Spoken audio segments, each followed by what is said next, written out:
Okay, hello everyone. Thank you all for coming today. I'm looking forward to telling you about our operating OpenStack cloud for highly reliable ISP platform. Let's get started. I'm going to take a minute to tell you about ourselves. My name is Kiyoshi Muranaka. This is Yukinori Sagara, and this is Kazutaka Morita. We have deployed OpenStack Cloud for NTT Docomo, that is the largest mobile carrier in Japan.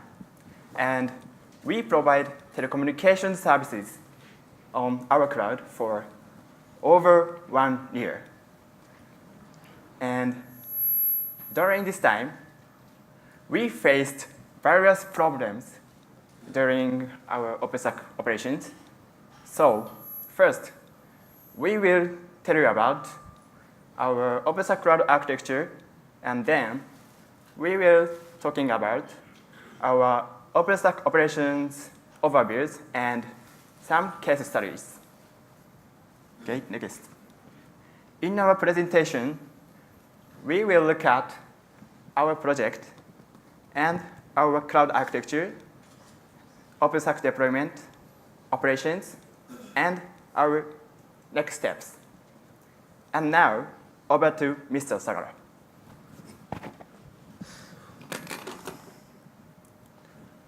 Hi, I introduce firstly our project. Our project name is Circus Maps. Circus Maps is NTT Docomo's ISP service backend. SP mode and I mode is very famous service in Japan. Many people are using this infrastructure, and this system once achieved very high service availability. So,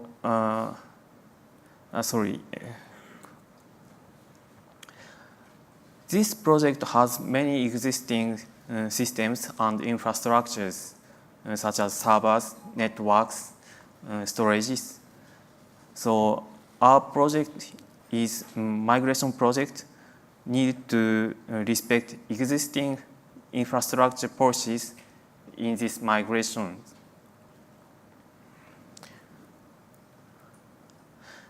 Circus Maps hosts typical pets applications, and it categorized typical Mode 1 system as Gartner said. OpenStack matches Mode 2, emphasizing agility and speed. Our cloud is not a hyperscale cloud, but is demanded very high reliability, availability. This is our cloud characteristics.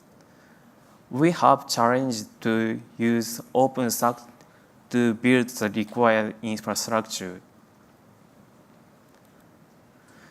And our service started to use commercial from autumn 2016. No major troubles except small ones, which we will introduce to you later. Now, we are operating over 300 VMs, running on over 250 compute nodes, spread across 7 data centers in different geographical regions of Japan. And last month, our designed cloud won this year's Red Hat Innovation Award in APAC.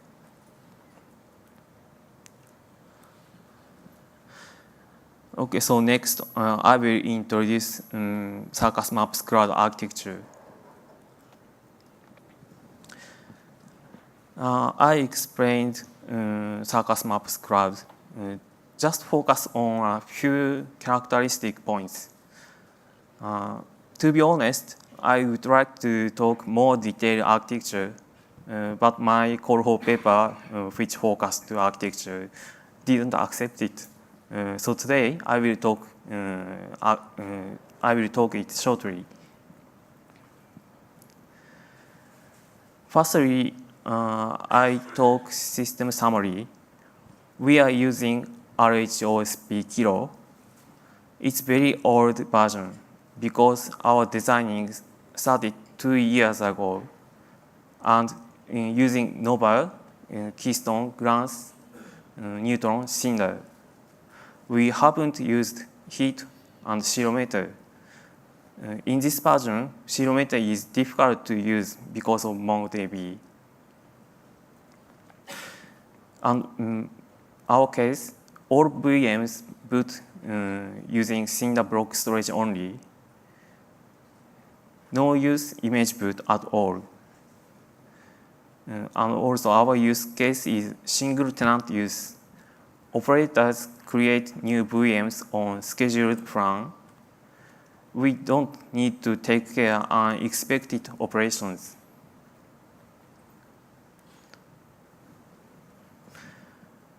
Circus Maps has 2 strict network policies or requirements. Need to connect on else directory from OpenStack VM to external nodes. Subscribers request processing servers must put on the front of L3 switches. And management servers, like OpenStack controller nodes, must put on the back of L3 switches. And about routing, management network are allowed to add the root settings. But service network, tenant network are not allowed. So we couldn't boot VM or initialize VM properly in using normal way. So we have to resolve that problem. We have used provider network and specify fixed IP when we create VM's port. VM can communicate on else directory with external node without virtual router. And we are using Linux Bridge agent, not OpenVSwitch agent. We also don't use Neutron DHCP agent. In this system, we are using external IP address management system. We don't use DHCP, and changed network interface is config file with some scripts. So, next we need to think how to get metadata without tenant network. To get metadata, we are using config drive. This feature gets metadata information from management network. We can use management network using this way. We can boot and initialize VM properly without tenant network. But config drive has one problem when we use live migration. In Kilo release, if the VM has both ephemeral storage and Cinder block storage, live migration has some risk of data corruption. Config drive is one of ephemeral storage. So when we migrate VM, VM will access its volume drive, boot drive. So there are some risks to accidentally access same data, and some data will corrupt. But live migration is very important, so we need to consider the way to resolve this issue.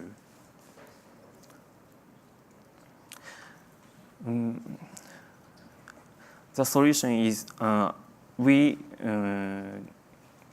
consider this problem. We find a good way to resolve this problem. Some workaround. Its way is boot VM twice. Boot phase into two parts. Part one is boot for initialization. Boot VM with config drive and initialize that data. And second part is boot for production. In this phase, boot VM without config drive and uses already initialized boot volume. So in this time, we no longer need metadata. Doing these steps, we can launch VM without config drive, and we can do live migration.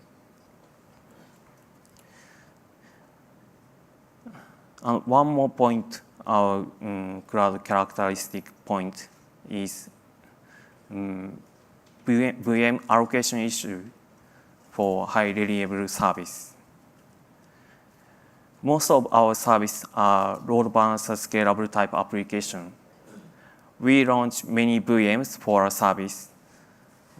We need to avoid VMs to be allocated on only few compute nodes. If those nodes accidentally break, it could bring service disruption. Firstly, I think to use server group anti-affinity filter, but it isn't enough because it cannot deploy VMs over the number of target host aggregate compute nodes.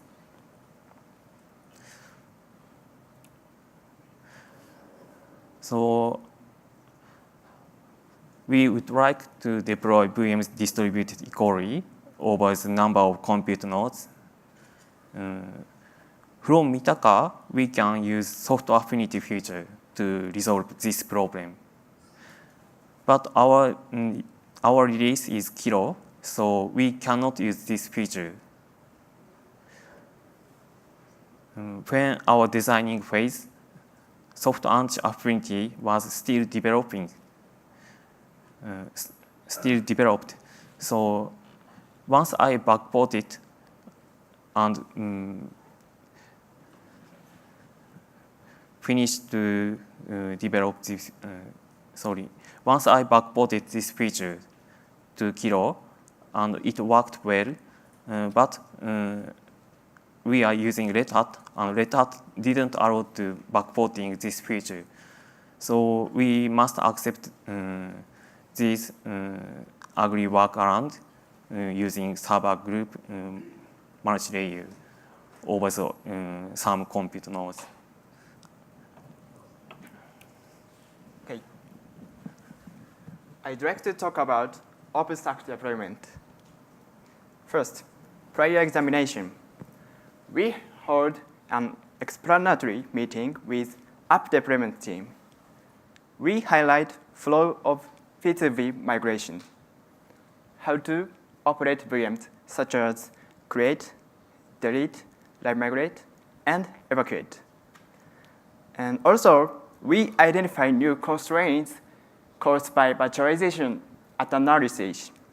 For example, if infra team asks app teams, does network interruption during live migration cause any problems?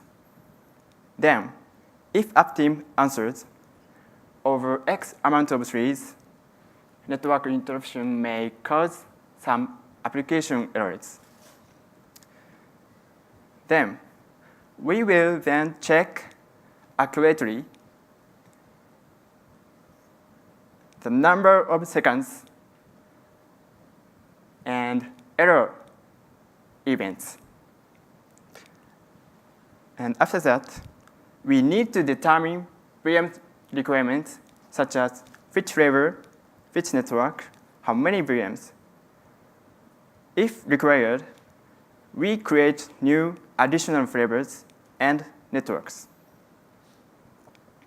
Next slide. We will look at task planning.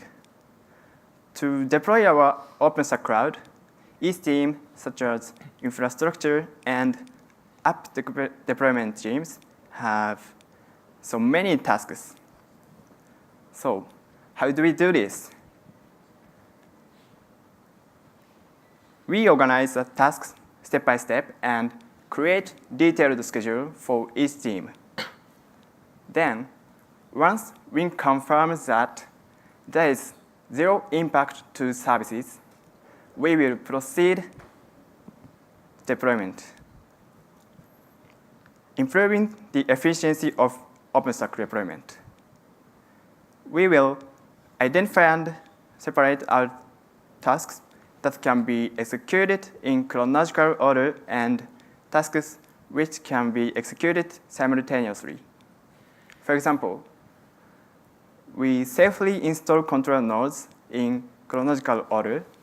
Then we efficiently install compute nodes simultaneously. Finally, we add all compute nodes into the system simultaneously. This picture is an image of our tasks. But in reality, we have more teams, and we also have more detailed processes. Next. Executing and ensuring safety. Our systems are mission critical, so that's why we need to migrate our systems very safely. To do this, we hold a strict rehearsal by 2 months before we deploy the live environment. Then, we deploy to the live environment by the same 2 months and same procedure. Finally, risky operations are not executed during the daytime. Okay, next. Confirming the normality of OpenStack function. We run startup checks in each OpenStack system. After the startup checks are complete, we start the VMs on which actual business applications are deployed. If the startup checks fail, VMs means for business will not be started. Okay, here's. I'd like to talk about OpenStack operations, such as operations overviews and some case studies. First, operators. Operators keep monitoring the system continuously 24 hours a day. So we can take a corrective action immediately when an error message is detected in the system. Enabling OpenStack operation from an existing system for executing commands. Because it is a very large project,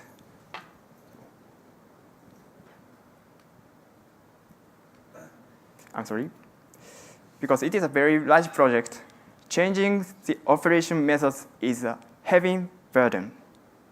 So we prepared a wrapper script for the existing system.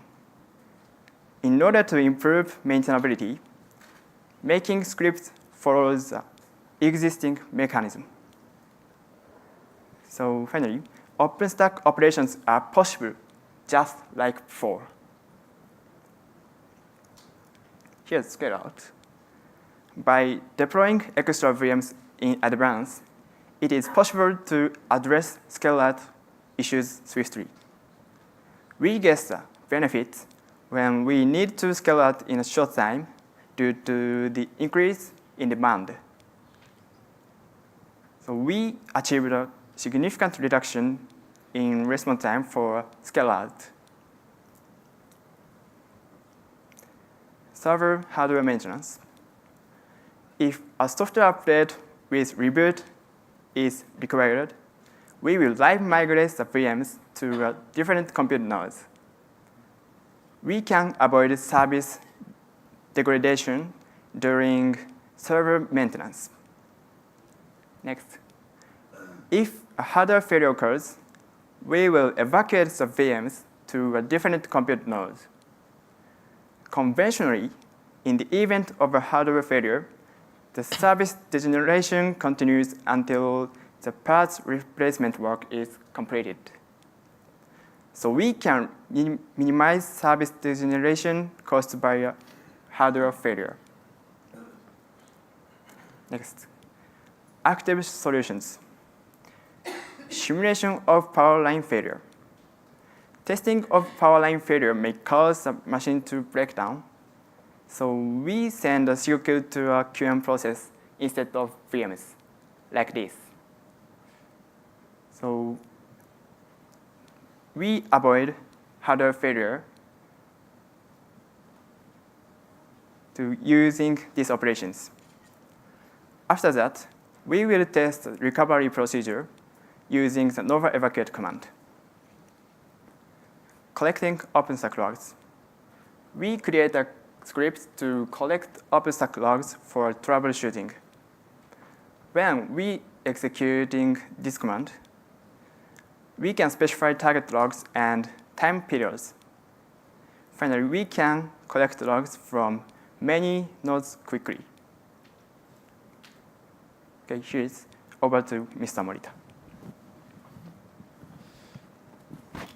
Okay, I'll provide 7 case studies from our projects, and I'll show what kind of troubles we experience with OpenStack and show you how we solve these cases. The first case is a trouble when we handle many network connections of VMs. Each VM accepts tens of thousands of network requests per second. And to handle these requests, we've tuned many kernel parameters such as TCP TW on VMs. But there was a pitfall. VM connects to the outside of network directories without L3 layer of the host machines. So we didn't focus on the IP host machine parameters. So, but actually we need IP tables tunings for host machines. We don't use IP tables features with our project, but Red Hat says that they don't support OpenStack if we disable IP tables, so we have to enable it.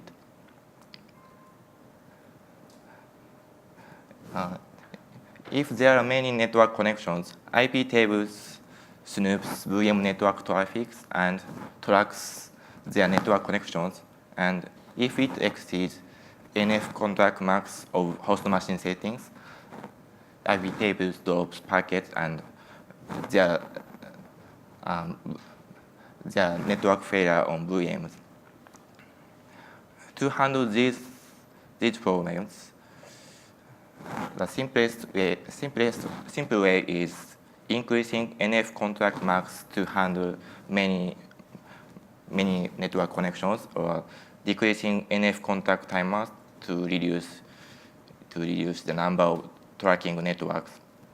But our system is too complex to estimate the number of network connections, so we added no track rules to IP tables to disable network tracking. The second case is IP address assignment. We don't use L3 features on host machines, but we assign IP address to neutron ports. It is because OpenStack Kilo doesn't support neutron ports without IP address. But there was a pitfall.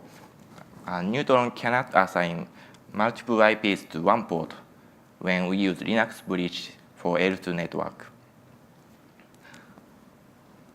And if security group is enabled, we cannot access to unassigned IPs on VMs because of Neutron's feature to prevent IP spoofing. To deal with this problem, I think simple way is to create multiple ports to create multiple ports instead of using multiple IPs to one neutron port. But we have to use IP aliases on VMs. This is from the requirements of our service application. So we simply disable security group features. Our environment is a private cloud system, so it is not a big problem to disable. It is not a big problem to disable security groups. There is no IP spoofing. The third one is NIC offload settings. It is often said that some of offload settings can be a performance problem. For example, GSO, TSO was something like that. So we tested these settings carefully and finally decided enabling these network settings because we have not met any problems with our workload. However, there was a pitfall. Neutron disables LRO automatically when we use Linux bridge for L2 network.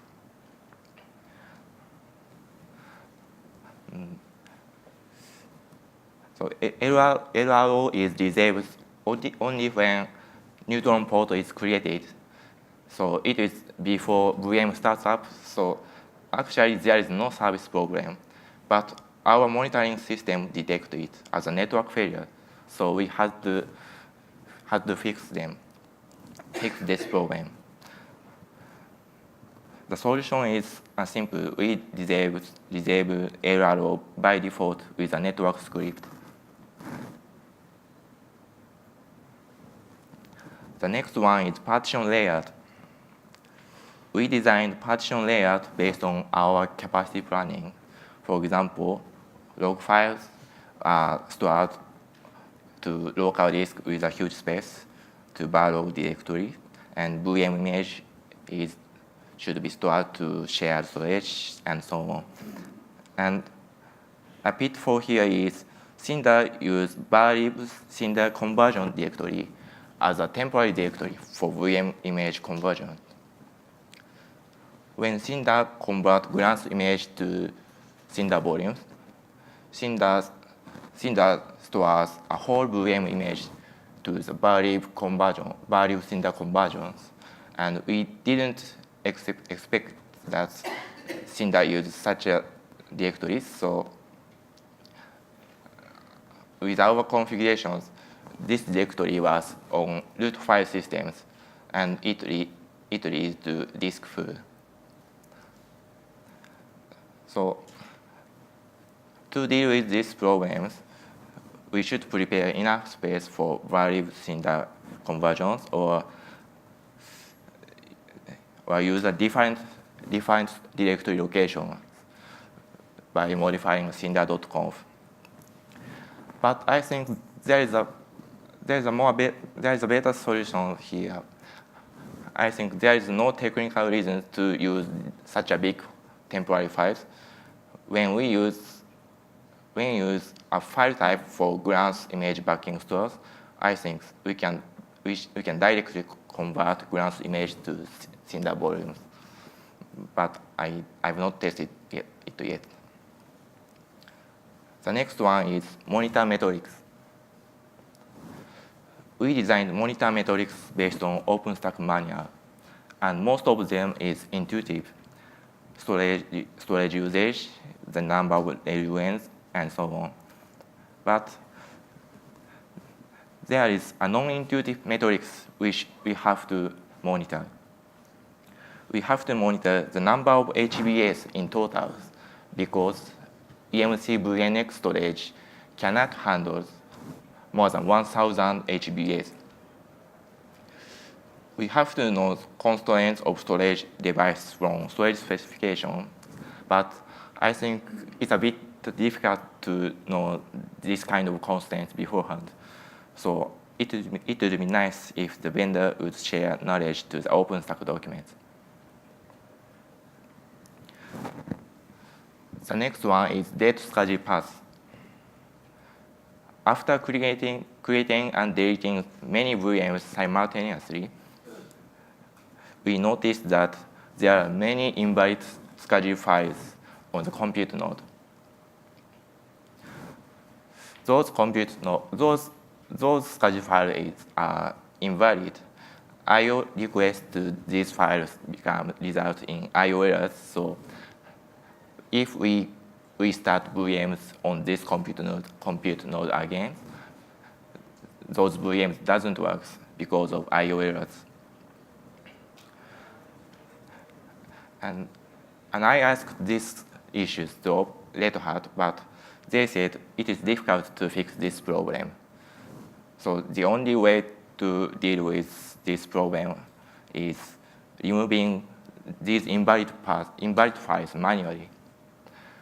We created a tiny script to clean up those files and run it when these invalid files appears with the udev rules. The final case is evacuation. Here is an example. Left compute node fails down, and we evacuate those VMs from the left node to the right node, and VM starts up on the right node, and after that, we fix the problem of the left compute node and added it to OpenStack again. With this simple scenario, we have observed some problems. The first one is there remains invalid VM schedule files. And the next one is there are VM instance directories. Those VMs are evacuated to the right node, but those resources are remained. The problem of schedule file is a bug of OpenStack, and I think it is fixed recently, so updating to the latest version will fix this problem. But with the instance directories, Red Hat said to us that we should do clean install after we run evacuate command. But clean install is a wasteful operation, so we create a manual to remove those invalid resources with the hand manually. Here's the last section, our next steps. First, OpenStack upgrade. We need to upgrade from kilo to queens or above. This could be 6 or more releases. Many OpenStack systems, we have many OpenStack systems and compute nodes. The most important thing is node service impact is allowed. Now, the plan is under consideration. To do this, we will deploy some different OpenStack systems and migrate instances from the old one to the new one. Installation tools. We are using the PackStack installation utility now. If we deploy the new OpenStack system, we would use Red Hat OpenStack platform director. But can we safely deploy? We will consider this.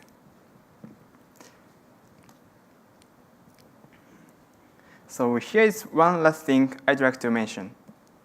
We are using Red Hat OpenStack platform now, and Red Hat OpenStack platform is supported for 5 years max.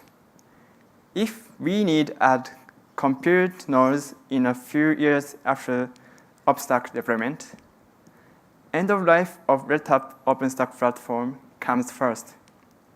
Then we need to select either to upgrade or to have no support. Upgrading many compute nodes is expensive, but there are risks to having no support.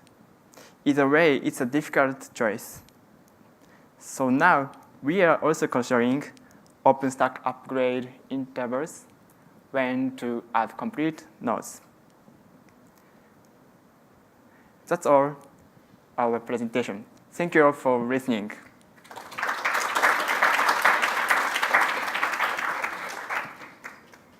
Do you have any questions?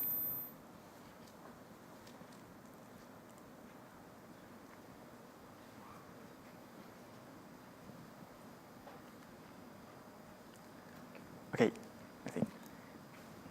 Thank you very much.